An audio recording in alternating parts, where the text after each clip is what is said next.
time now for a rather challenging conversation, and it's all about Dianne Abbott. So let's get straight to it if we can.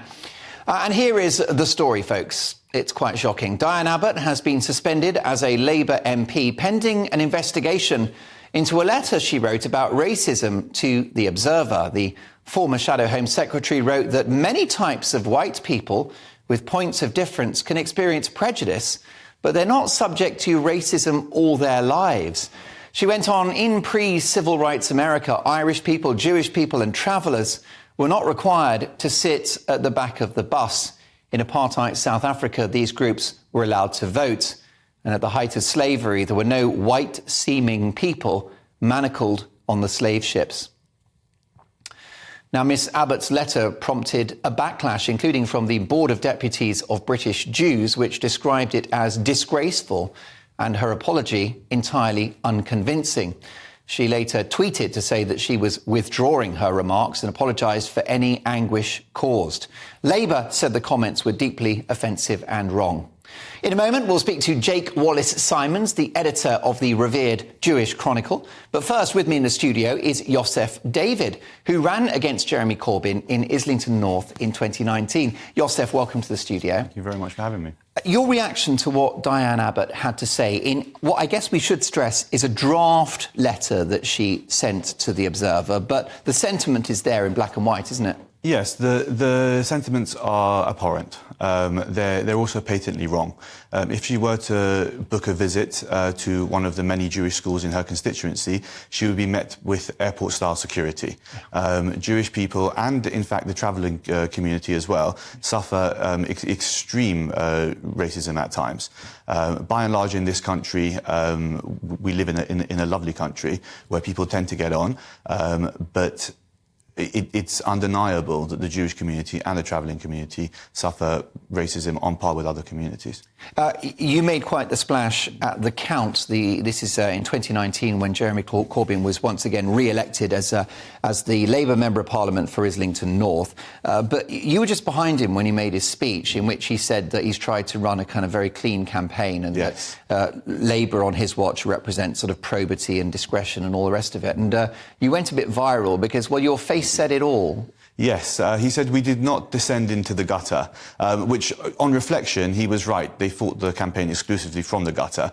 But let me tell you, I raised both eyebrows at this comment from Dianne Abbott. And as jovial as politics can be, when we see the lighter side, there is responsibility that comes with the role. And Dianne Abbott needs to do some reflecting herself, I think. Well, Yosef, do stay with me because I'm delighted to welcome the editor of the Jewish Chronicle as well. So let's hope that the line is up and running. Yes, indeed. We have Jake Wallis Simons, editor of said newspaper. Jake, your reaction to this? I was truly shocked. What's your view? I can't say I was shocked. In fact, I think that for many Jewish people, it's quite shocking how we're not shocked anymore because we get so used to this stuff, particularly from the hard left, which currently is influenced by identity politics. You know, Dianne Abbott it's sad. You know, she was the first black MP in this country. She herself has faced a lot of racism over the years. She's set herself up as an anti-racist campaign, and all of that is laudable.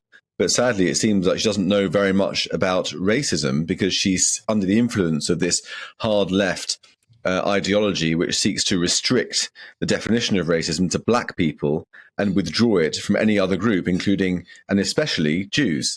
You know, in her own constituency, as Yosef mentioned, there are 2 attacks on average per week on Jews. That's in Hackney, in her own constituency. Home Office figures at the end of last year showed that Jews are 5 times more likely to suffer a racist abuse by comparison to other faith groups. And indeed, the report that she was sort of railing against in her letter to The Observer, the National Equalities Survey, recorded that about 60% of travellers say they have experienced racism, 55% of Jews, 50% of Black Caribbean people, and only 30% of Black Africans. That's what she objected to. That's objective, empirical evidence. She couldn't take it. for her, under the influence of this ideology, which, by the way, we saw with Whoopi Goldberg, if you recall, a few months ago, saying the Holocaust was not about race because only things about black people can be about race, not about Jews, ignoring the fact that it actually explicitly was about race. Dianne Abbott, under the influence of the same ideology, is forced into a position where she has to deny empirical evidence and deny the facts, deny reality, and advance this absurd idea that only black people can experience racism. So it's absurd, it's ridiculous, it's stupid, and it's very good that Keir Starmer has suspended her. And I would join with my fellow people in the Jewish community and call for her expulsion from Labour. I know that you're not one for cancel culture. Why would you go that far? Would an apology not be sufficient? I think, well, she has apologised, but I think the problem with her apology is that it seems to be a reaction to the outrage rather than genuine contrition. You know, it feels like what she expressed in that letter to the Observer was the mask slipping and her expressing her true views, and the apology was a bit of a reverse ferret or a backpedal. You know, if we look at her track record, she was one of Jeremy Corbyn's key supporters, knows him well of many years, been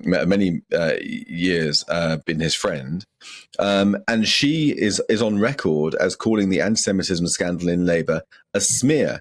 She's denied the anti-Semitism problem in Labour, which in itself is not only absurd, but grossly offensive to Jews. And like you say, I'm not one to approve of cancel culture. I'm not suggesting she should be cancelled from every platform that she's ever able to speak at.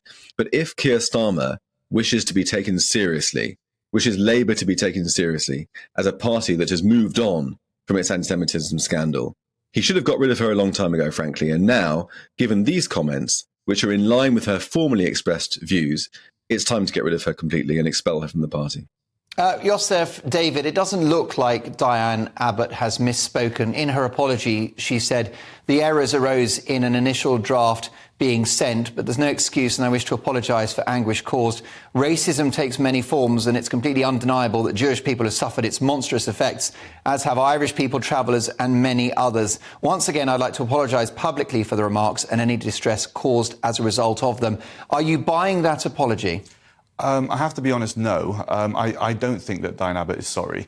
However, I would say that in a mature, free society, freedom of speech is the cornerstone of our society, of our democracy, and we have to be able to associate and even include people whose views, quite frankly, I find abhorrent.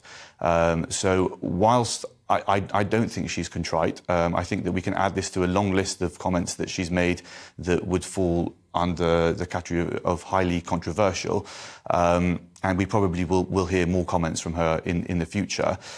It can be very tempting to watch a woke warrior fall on her own sword, but every time we agree to a cancellation, and it would be a cancellation from Parliament, from representing the Labour Party, every time we agree to a cancellation, we're allowing another ratchet notch to be turned on the chokehold on freedom of speech. So you say that what she said is abhorrent, but she gets suspended, some kind of punishment, but then reinstated as a Labour MP and to be judged on the words that she's written.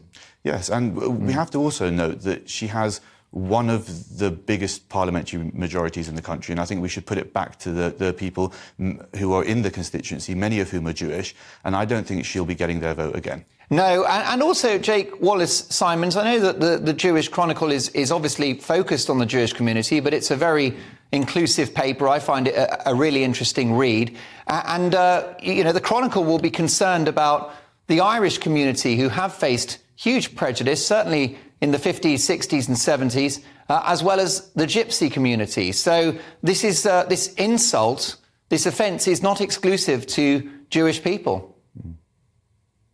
That's right. I mean, she did seem to take aim at Jews and travellers, and compared the prejudice that Jews and travellers face to the prejudice that ginger kids experience at school, which is laughable. I mean, we're talking about both Jews and travellers were involved in the Holocaust, were killed in great numbers in the Holocaust, and ginger people weren't. I mean, it doesn't even need to be said, does it? Well, it's yes, absurd. I can't remember which politician it was. You'll have seen this tweet, I'm sure, Jake, from one politician who pointed out that quote. She said that there were no Jewish people made to sit on the back of the bus. Well, the sort of vehicles in which Jews were transported to their certain death at Auschwitz didn't have seats at all. It's very interesting, isn't it, that she takes the sole paradigm of racism from segregation America. To her, that's the only definition of racism. Sitting at the back of the bus, that's racism. But being killed in their millions in Auschwitz, that's not racism. You know, and it speaks of the importation of American identity politics into mainstream British culture, and so, or certainly hard left British culture, which seeks to redefine racism and limit it towards the American black experience, and by extension, the black experience in Britain, but certainly not anymore the Jewish experience or the traveller experience. And look, you know, I would take issue with what Yosef said about cancellation. You know, having her expelled from Labour is not the same as cancelling her. You know, a political party needs to have a certain standard by which its MPs need to reach in order to be worthy of carrying the party emblem on their ballot paper. You know, Dianne Abbott, if she's kicked out of the party, which I hope she will be, she's still free to stand as an independent if she wants to. And as Yosef said, her constituents can vote for her if they would like to. But what I'm saying is that if Keir Starmer wishes Labour to be taken seriously as a party that has moved on from anti-Semitism, Dianne Abbott cannot be part of that future, given her comments both now and in the past. A tough conversation, gentlemen. Thank you for your time and considered thoughts. Jake Wallis Simons and Yosef David.